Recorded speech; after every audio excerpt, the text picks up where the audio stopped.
Alhamdulillah nahmaduhu wa nasta'inuhu wa nastaghfiruh wa na'udzu billahi min shururi anfusina wa min sayyiati a'malina may yahdihillahu fala mudilla lahu wa may yudlil fala hadiya lahu amma ba'du. Allahumma inna nas'aluka khaira hadzal layl wa khairan fihi wa khairan ba'dahu wa na'udzu bika min syarri hadzal layl wa syarri fihi wa syarri ba'dahu. Amin ya rabbal alamin. Baik Bapak Ibu, saudara, saudari, ikhwan akhwat fillah dari manapun dan sedang berjalan ya, dan semuanya semoga dalam ridha Allah Subhanahu wa taala. Judulnya apa Pak? Silaturahmi. Itu bukan judul Pak. Ambol urang Tanjung Godang. Ibu ambo lahir di Siko ya.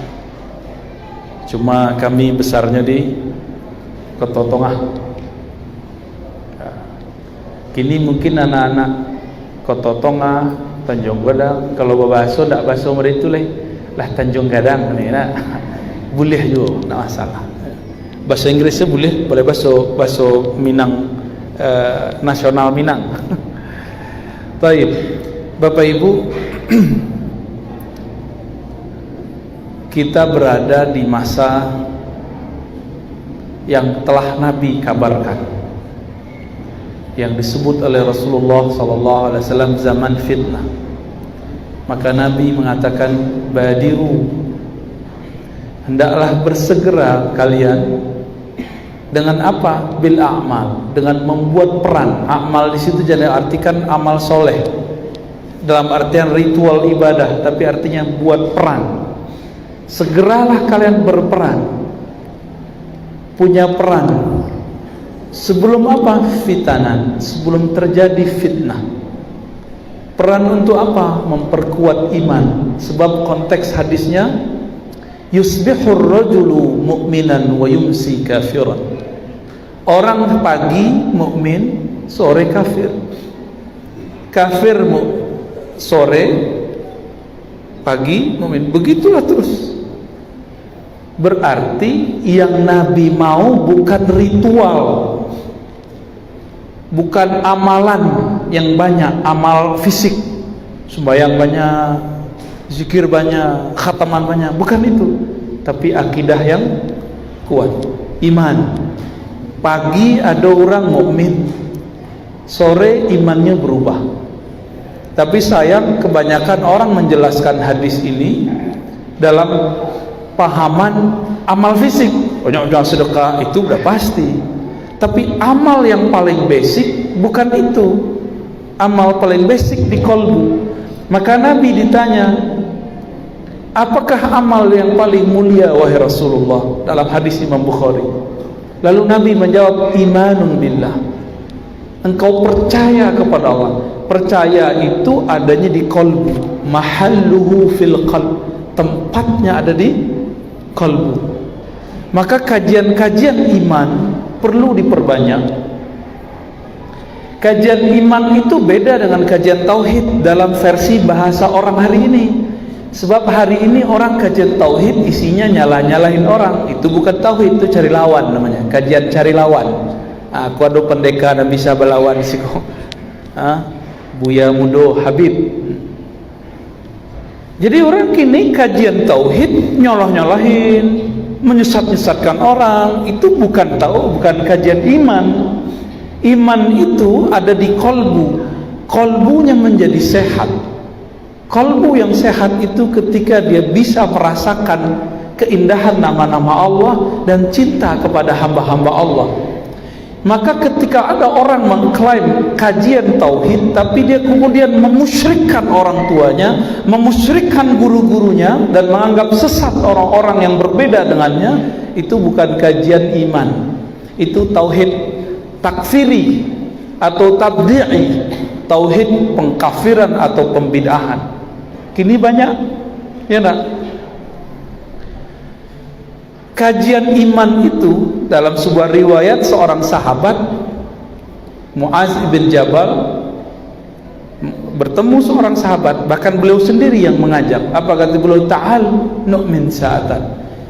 Jadi dia ajak mereka, ayo kita beriman sesaat. Apa yang mereka lakukan? Ngaji ma'rifat, mengenal Allah, sifat-sifat Allah, kemudian memasukkan nama-nama Allah dari lisan ke dalam qalbu. Maka mereka bisa duduk berjam-jam itu menyebut nama Allah. Nu'min sa'atan. Maka nu'min di situ amal qalbu. Tapi sayang hari ini kata iman, kata tauhid sudah disalahartikan. Kalau kajian iman hari ini nyalahin orang belajar sifat 20, ya, Allah wujud, qidam, baqa, mukhalafatu, itu sekarang dianggap salah. Akhirnya kajian tauhid bukanlah mentauhidkan Allah, tapi cari lawan kepada hamba Allah. Dan yang paling menyedihkan, kita mengatakan, oh kamu, ente mau coba mengkafirkan, menyalahkan orang-orang tua-tua dahulu. Mereka keluarkan satu ayat, wa idza qila lahum ittabi'u ma anzalallah, jika engkau berkata kepada mereka ikutilah apa yang Allah turunkan, mereka menjawab, kami mengikuti apa-apa yang dilakukan pendahulu kami. Itu ayat ada di surah Al-Baqarah, dan yang semakna dengan ayat itu ada dalam surah Luqman. Ayat itu bukan untuk menyalahkan orang beda faham, sebab ayat itu turun akidah Asy'ariyah tidak ada di situ namanya Asy'ariyah. Akidah bersifat 20 namanya, ya. Jadi dek kawan, ayat itu yang kami mengikuti orang tua-tua kami, lalu dibantah di ayat itu, ya. Jadi ayat itu melarang mengikuti orang tua-tua. Orang tua di ayat itu orang tua di Mekah. Orang tua dulu di Mekah, mereka sembah Allah atau sembah berhala? Sembah berhala. Dek kawan, diambilnya ayat itu untuk menyerang orang tarekat sufi karena masalah robitoh, mengenang guru, mengingat jasa guru sebelum zikir. Tidak nyambung. Itu adalah pemalsuan makna ayat, dan itu berbahaya. Itulah yang Nabi katakan dalam hadis Imam Tirmizi, ya, orang yang man qala atau man fassara al-Quran bi ra'yihi, siapa yang mentafsirkan Quran dengan akal-akalan dia, dengan pemahaman hawa nafsunya, falyatabawwa maq'adahu minan nar, siap-siap tempat duduknya di neraka. Ayat untuk orang kafir, untuk orang musyrik, dialamatkan kepada orang yang beda faham. Sah nggak tuh? Boleh nggak tuh? Katanya kajian tauhid. Nah itu banyak Pak hari ini.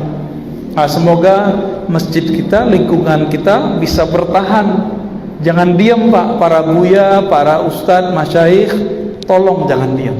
Gak usah takut. Oh nanti jamaah kita sepi. Emang mereka banyak? Ya, Buya Habib, enggak juga kok. Yang paling sedih, ada kawan ahlu sunnah buat majelis ahlu sunnah, ada satu yang beda faham, yang dia hargai yang satu itu, yang lain dia sakiti. Yang karena yang satu ini si tauhid yang tadi, yang lain dia hantam, padahal yang lain itulah yang sebenarnya mencintai dia. Bapak Ibu, dulu di Tanjung Godang ada guru kita, orang tua kita, Datuk Onggwong, ya. Kami dulu ngaji kitab di surau, surat apa istilah, surau Tanjung, Tanjung.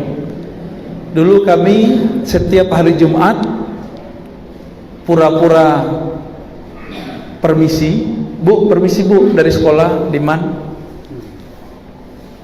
Nggak balik-balik ya. Sehari Jumat jam 8 sampai jam 10, paling cuma 2 jam. Kama turun ke surau, orang sedang mengaji hikam I'anatul Talibin, Ihya Ulumuddin. Ajib kita. Kini tidak ada lah, Buya Nu'man sudah sepuh, udah 80-an umurnya, mungkin sudah 85 kali ya. Tadi kami ke tarbiyah beliau, ke kepala madrasah tarbiyah Koto Panjang. Jadi beberapa hari ini Bapak Ibu, sebagai tahadus menceritakan nikmat Allah, karena Allah mengatakan adapun nikmat Allah fahadits, ceritakan, akhir surat Duha. Kami membuat kajian kitab berbahasa Arab untuk para guru dan santri-santri senior di madrasah tarbiyah Pasya Agam. Jadi kalau dari Canduang terus masuk ke dalam Pasya, mungkin ada yang berasal dari Agam, faham maksud apa. Datang situ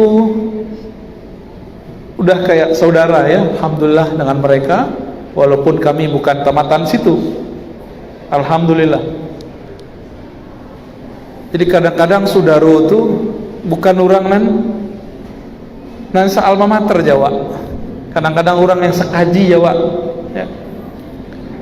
Di hari kedua dan ketiga kami menyebutkan silsilah keilmuan ulama di Minangkabau, khususnya Agam, Kabupaten Kota, Payakumbuh, Lintau ya, Betanah Datar dan sekitarnya. Dan mereka kaget, mereka merasa senang, karena selama ini kawan-kawan itu menganggap ajaran yang suka membid'ah-bid'ahkan ini yang diserangkan MTI, Madrasah Tarbiyah Islamiyah, karena benteng Ahlus Sunnah. Jadi Bapak Ibu, kami kasih tahu, benteng Ahlus Sunnah itu bukan di YouTube. Di mana bentengnya? Di Madrasah Tarbiyah Islamiyah. Di ujung jalan kok ada Tarbiyah Pekan Senayan, tapi tidak tahu lay jalan dah. Kan layak mutu layah ya lah. Semoga tidak ya. Kewajiban antum kau buya. Ya. Ada pendekar Ahlus Sunnah sih kau berdua. Nah, nanti bisa kau buya Habib.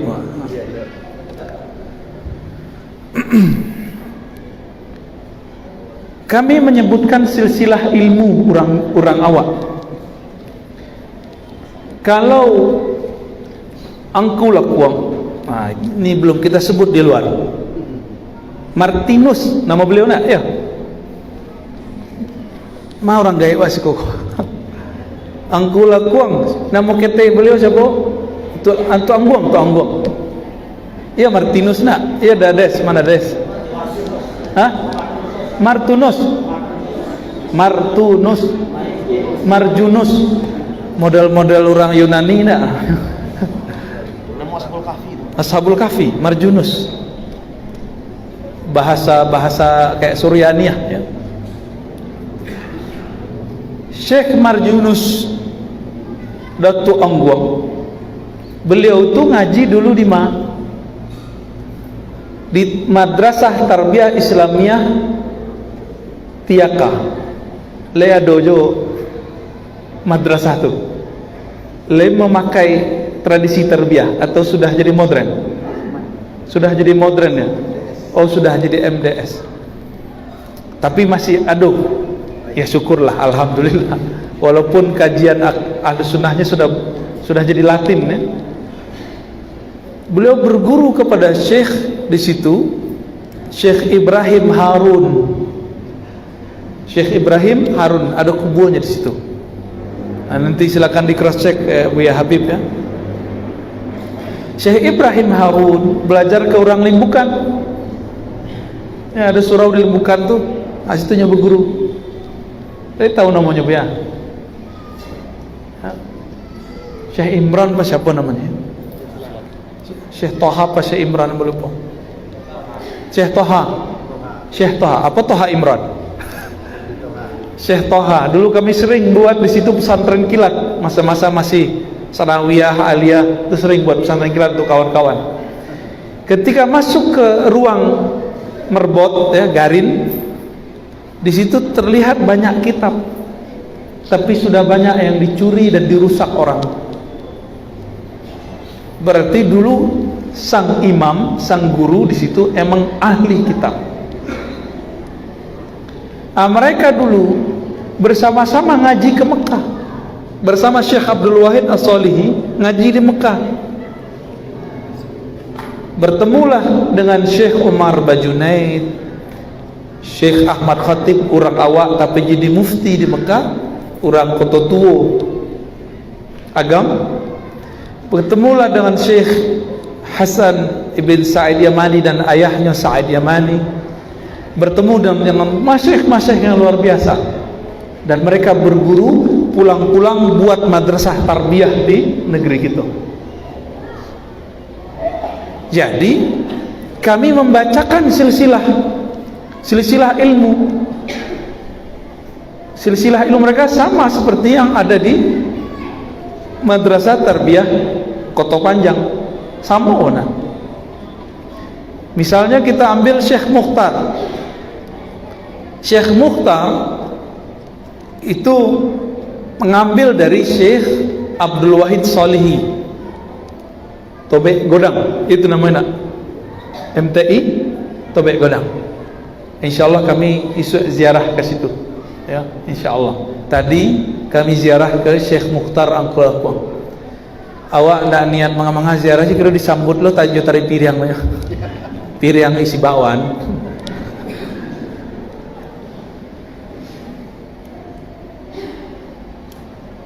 Syekh Abdul Wahid langsung ngambil ke Mekah. Jadi Bapak Ibu, jadi Mekah yang kini sama dengan Mekah yang dulu, laba lain. Maka kepada para masyayikh, para ustadz, buya, para pendakwah, tidak usah hilang kepercayaan diri untuk mendakwahkan akidah ahlus sunnah. Apa sebab?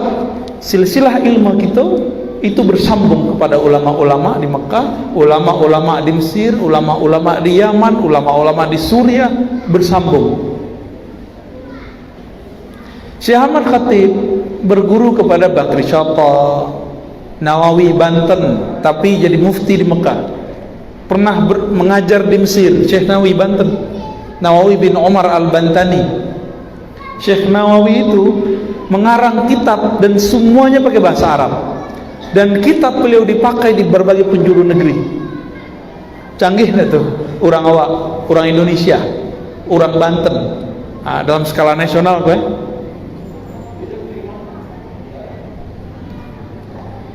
Jadi Bapak Ibu, kalau orang kemudian menyalahkan kaji awak, maka sebutkan, oh kami dulu kaji kami ngikuti Datuk Ongbong. Datuk Ongbong itu berguru kepada Syekh Ibrahim Harun, Syekh Ibrahim Harun kepada Buya Dilibukan Syekh Taha, bersambung dengan Syekh Abdul Wahid Solihi kepada ulama Mekah, Syekh Ahmad Khatib dan lain-lain. Itu jawabnya. Tanya balik kayaknya, masih silahku. Yang paling lucu, mengijazahkan Al-Quran lalu membid'ahkan orang-orang sufi, tarekat Naqsyabandiyah, akidah Asy'ariyah, tapi kita cek sanad Qurannya kepada ulama itu. Semua sanad Quran sekarang hampir yang masyhur ya terkumpul kepada Imam Zakaria Al-Ansari, dan itu seorang sufi bermazhab Syafi'i, akidah Asy'ari. Kalau dia mengatakan Asy'ariyah sesat, berarti silsilah Qur'annya batal, sanad Qur'annya batal. Jadi Bapak Ibu, ingin menyegarkan semangat kita beragama, jadi zikir-zikir mau yang kita lakukan setiap ada sholat, ya, kunut subuh, walaupun di Mekah saat ini tidak berkunut, tapi kunut itu dibawa dari sono, ya.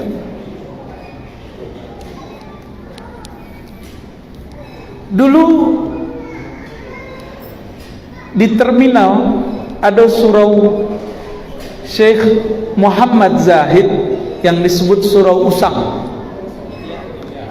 Orang salah tulis disebut Ongkusoi.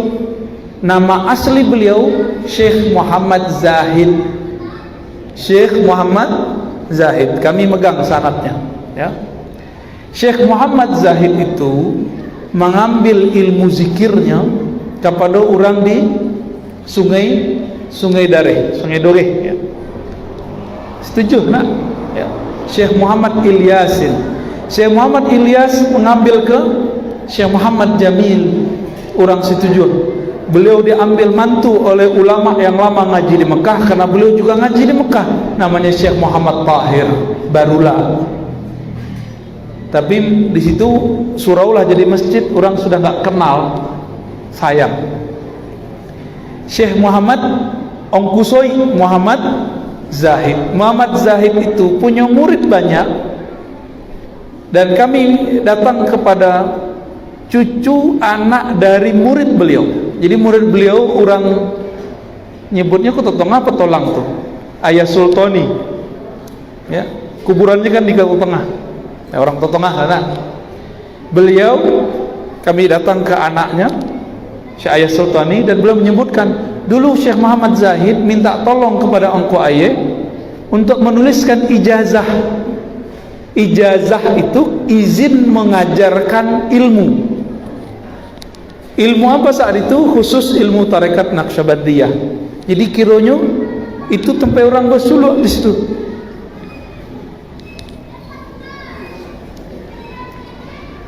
Syekh Muhammad Zahid itu punya murid, ada namanya Syekh Junaid, ya. Itu di belakang masjid Pancasila itu loh. Istiqomah, ya. Pancasila lo namanya. Ada masjid Istiqomah, belakangnya ada surau.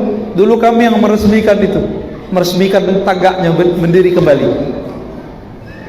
Syekh Junaid.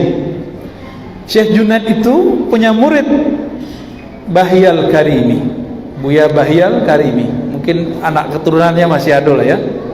Nah, sedangkan Syekh Muhammad Zahid mempunyai murid tadi Buya Ayas. Kemudian hanya ada kawan lain di Poyolanse namanya Syekh Qasim. Syekh Qasim itu guru dari Abuya Dahnar Tuk Daniyah dan Majan Quran. Beliau suluk 2 kali dengan Syekh Qasim. Syekh Qasim itu, jadi Syekh Qasim, Syekh Ayah Sultani, Syekh Junaid, 3 orang itu ngambil ilmunya kepada Syekh Muhammad Zahid Ongkusai. Nah, ini satu wilayah itu dulu, ya. Maka Bapak Ibu, kalau kita cek tadi sampai ke Muhammad Tahir, ya, barulah Syekh Muhammad Tahir kamarnya mengaji. Muhammad Zahid, Muhammad Ilyas, Jamil, Tahir. Kemana Syekh Muhammad Tahir mengaji? Ke Syekh Ismail Al-Makki Al-Minangkabawi. Syekh Ismail orang Simabua, Batu Sangka. Kami malam tadi di situ. Tapi lama Mekah.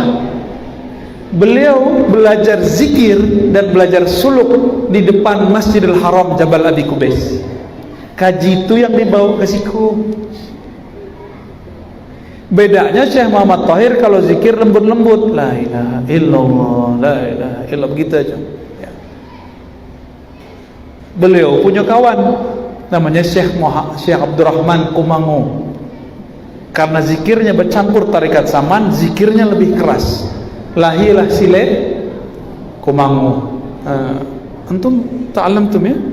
Waduh, gawat. Ketemu jawara nih, ketemu pandeka lidah.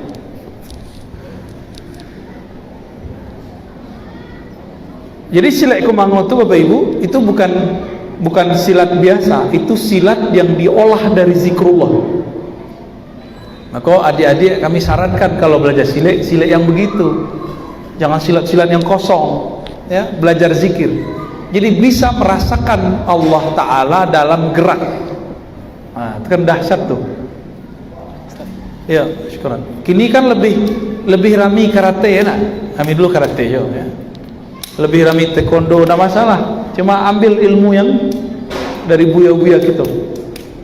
Nah, Bapak Ibu yang bukan Allah, kami dulu bertanya kepada Datuk Angbong, Tuh,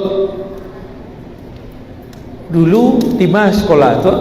Aku di Tarbiyah Tiaka. Tapi apa yang paling menarik? Beliau mengatakan setelah kelas 7 itu orang wajib bersuluk. Itu nggak bisa diangkat ini, ya. Nggak bisa, ya. Udah susah. Cuma di Batu Basure, di Kampar, Cucu dari Syekh Abdul Ghani masih begitu, tapi suluhnya bukan 40 hari, 10 hari, 10 hari. Jadi murid tarbiyah dianjurkan, bukan diwajibkan, untuk beriktikaf di surau setiap selesai belajar kitab kuning, kitab Arab.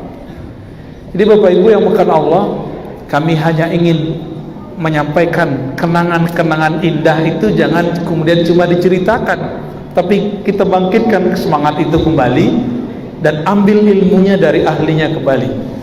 Jadi kami berharap nanti tarbiyah Islamiyah itu ramai kembali, ya, amin ya rabbal alamin. Terakhir sebelum sembahyang, nanti sudah sembahyang ada tanya jawab. Ada tanya jawab.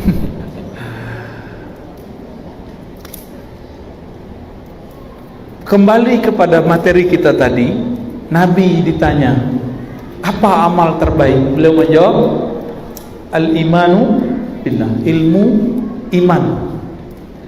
Iman itu mahalluha fil qalb, tempatnya ada di kolbu. Di kolbu. Nah, pertanyaan, kolbu itu apa? Hati jantung, hati liver, atau otak? Nah, kedokteran dan psikolog tuh debat tuh. Tapi Imam Ghazali dan para imam-imam terdahulu tidak pernah berdebat. Nggak pernah berdebat. Kolbu itu dibagi dua istilahnya. Ada kolbu yang zahir, namanya kolbu sanubari, banamulah jantung.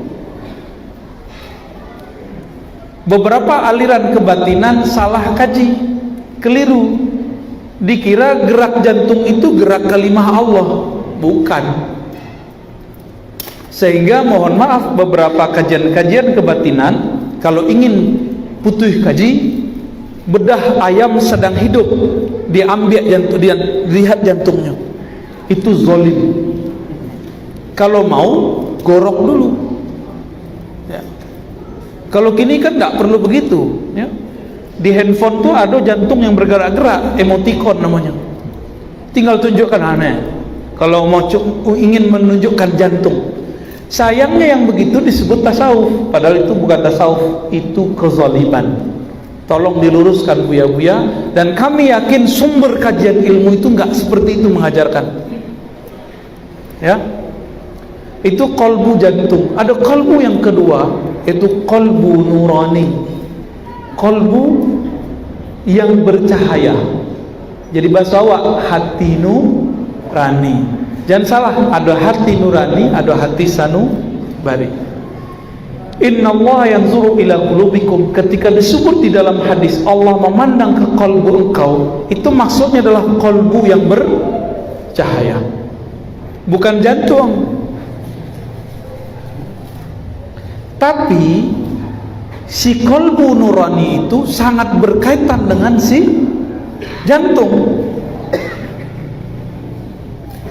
Makanya ketika seorang yang jatuh hati kepada kekasihnya, memandang kekasihnya, hatinya jatuh, jantungnya berdebar. Nah, disitulah hubungan erat antara hati nurani dan hati sanubari, hati jantung. Berdasarkan itulah penutup kaji. Jadi penutup kaji dari Imam Sanusi ambo agih kini, walaupun kita nak ngaji kitab itu, langsung saja kaji kesudahannya. Apa kata beliau? Kitab tebal-tebal ditulis membahas iman, puncaknya adalah la ilaha illallah. Puncaknya la ilaha illallah. Maka semakin faham seseorang makna la ilaha illallah, semakin tenang kalbunya. Jadi kalbu tu dia gena jabatan tingginya tidak tenang, malah tambah terancamnya. Cobalah yang dapat jabatan. Raso-raso kalau punya oto baru senang hati, Pak. Cobalah punya oto baru, parkir kegores ketek, le senang hati. Tidak. Awak sedang asik-asik, tiba-tiba ada orang yang nyalip. Baras hati, oto buruk menyalip awak. Kiranya awak punya oto rancak nak membahagiakan hati. Kalau punya rancak tu lain cerita ya. Tu puya salah nak cerita tu. Jadi di mana kolbu itu bahagia? Kolbu itu bahagia kalau si kolbu mendapatkan apa yang menjadi makanannya hari-harian. Kalau lidah dage batu lebih bisa. Lidah dage bensin lah nemu. Kalau bensin cocoknya untuk apa? Makanan oto, ya, makanan Honda, ya tak? Kalau telingo bisa enggak telingo dage rondang? Enggak. Mato bisa enggak mato diagih minyak parfum semprot harumlah mato aste. Jangan salah letak, jangan salah dalam menempatkan kebahagiaan diri. Diri itu terbagi-bagi zahir, anggota. Kalau mata senangnya memandang yang indah, telinga senangnya mendengar yang merdu, lisan, lidah serius lama, maka kolbu itu dia hanya punya satu selera. Kolbu itu kelezatan makanannya cuma satu, yaitu memandang kepada yang punya nama, atau merasakan hadirnya punya nama, atau menyebut nama Allah di dalam kolbu. Itu saja. Jadi Bapak Ibu, tinggi benar kaji awak, profesor doktor nawak nanti, tingginya jabatan awak, tidak akan bahagia kalau di kolbu tidak ada nama Allah. Satu kisah yang sering kami sebutkan, satu kali ada seorang disidang di hari kiamat. Ketika disidang di hari kiamat, semua dosanya itu sepanjang tali laporan. Jadi kertas, ada kertas perinan di alam mahsyar nanti, itu semua daftar dosa. Sepanjang mata memandang, sepanjang itulah dosanya. Akhirnya malaikat azab kemudian langsung mengambilnya dan ingin membawanya masuk neraka. Hadis ini ada di Imam Tirmizi dan di Imam Baihaqi dan hadisnya sahih. Lalu Allah berfirman, "Hei, tunggu dulu malaikat. Ada satu hal yang tertinggal darimu. Engkau baru menghisap zahir dari badan dan pikirannya, tapi engkau belum menghisap denyut jantung di dalam kolbunya." Sebab denyut jantung itu berkaitan dengan kolbu yang bercahaya. Maka bedahlah kolbunya. Dibedahlah oleh malaikat. Dibedah, Pak, kaget malaikat.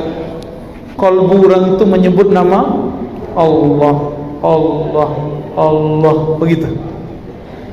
Dalam riwayat Imam At-Tirmizi, la ilaha illallah, la ilaha illallah, la ilaha illallah, di kolbunya itu. Kaget malaikat. Hah? Berarti, nah ini rahasia, malaikat tidak tahu amalan tersembunyi di dalam kolbu.